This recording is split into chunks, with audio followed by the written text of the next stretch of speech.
Malapit na magsimula ang Governors Cup at kahit nung sa kasagsagan pa ng PBA Finals, halos kalahati sa mga PBA teams ay nakapili na ng mga imports na gagamitin sa darating na konferensya. Hoping na finally sa another shot ng tournament sila naman ang makapagkampiyon. Anyway, congrats nga pala sa Ginebra ha. Pinakaunang team na nakapili ng import ay ang Rain or Shine at ang napili nga pala nila ay si Aaron Fuller. Ayon sa ibang nagkomento, magaling si Fuller pero hindi daw siya yung tipong pangbuhat type import na scoring machine. Para kasi sa iba kapag ang import mo hindi masyadong scorer, hindi nila kakayanin ng mga bigger teams. Pero iba ang pananaw ni Coach Yeng. Ayon sa kanyang short interview sa loob ng practice game, familiar na kasi si Fuller sa kanila. Medyo hindi na kailangan ng sobrang adjustments. At satisfied naman daw si Coach Yeng sa performance ni Fuller noong nakaraang taon. Isa din sa mga dahilan ng kinuha niya si Fuller ay dahil magaling siya sa paint, pang poste, malakas sa banggaan, mama kung rebound. Fit din siya sa physical style ng Ross.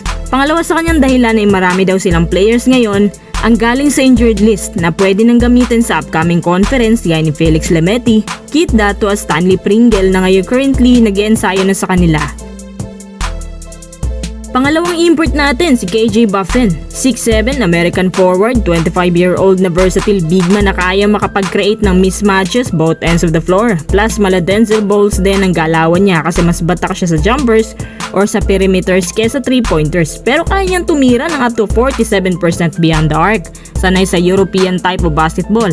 Na-showcase na din niya ang kanyang sarili sa mga bansang gaya na Finland, New Zealand, at Indonesia. Iconic sa kanyang performance nito nung nakuha nilang NBL Championship title under New Zealand, habang sa IBL nakakuha naman siya ng 24.6 points per game. Pangatlo, si Dequan Jones, reliable na import ng NLEX Road Warriors na kung saan dati na nga nilang kinuha nung mga nakaraang taon din. Sanay na sa PBA style of basketball, athletic siya, may depensa, may shooting.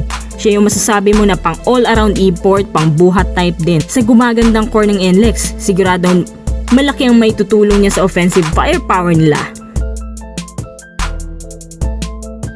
Pang-apat si George King. Ayon sa mga sources, si George King daw ang kaisa-isang import na ginastusan talaga ng Blackwater. Ito din ang unang beses na meron silang local player na bumagay sa kanilang import na itandem. Si George King at Cedric Bearfield na halos parehas nga ng playing style. 6'5" lang tong si King pero napaka-shooter, ang swerte ng Blackwater sa kanya. Kaso nga lang, hindi alam ni King na baka hindi na niya makasama si Bearfield sa isang team kasi pinag-aagawan na nga ito si Bearfield. Si George King din ang isa sa mga imports na scorer na nakilala sa PBA dahil dito. Pero balita ko, gusto din daw itong kunin ng San Miguel ngayon. Lagot ng Blackwater. Panglima si BJ Johnson. Siya ang napili bilang import ng Phoenix. Mabilis to, athletic, may handling, pang short at long range scorer in all angles. May bitaw talaga. Para sa akin, isa to sa mga good choices ng imports ngayon sa PBA. At ang sabi ni Homer, si Charles Tew daw ang pumilit nag-scout mismo. Isang NBA caliber na masasabi ko big deal para sa mga ibang imports na wala pang alam sa mga capabilities niya. Mag-a-adjust naman siya kung fit siya sa Phoenix na sigurado mag-elevate din ang laro ng Phoenix ngayon. Pang-anim si Kenny Lofton Jr. Siya yung napili ng SMB at ang katawan niya parang semi-bow belga. Grabe niya yung shooting nito, pang low post din. Alam nyo ba na nakuha lang naman siya ng 42 points, 14 rebounds career high sa Shandong Sharks. Nakapagtala ng 18 points per game sa loob lamang ng 18 minutes playing time. Hindi halata sa katawan pero high flyer din yan.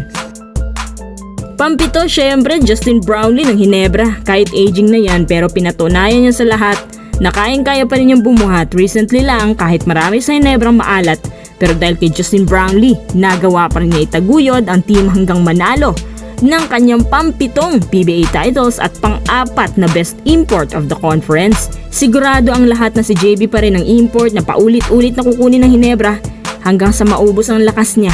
Panghuli sa ating nakalap si RSJ ng TNT. May nakapagsabi sa amin na baka pwede na raw bumalik si RSJ. At si RSJ daw ang first option nila ngayon kung papalarin. Kapag nagkita na naman ang Ginebra TNT sa finals, magre-rematch na naman si JB at RSJ. Pero ang sabi, kapag di pa talaga pwede, maghahanap na lang daw ng ibang import ang TNT. Sa ngayon, sila pala ang may napili. Ang Converge, Titan Ultra, Terra Firma, patuloy pa naming inaalam.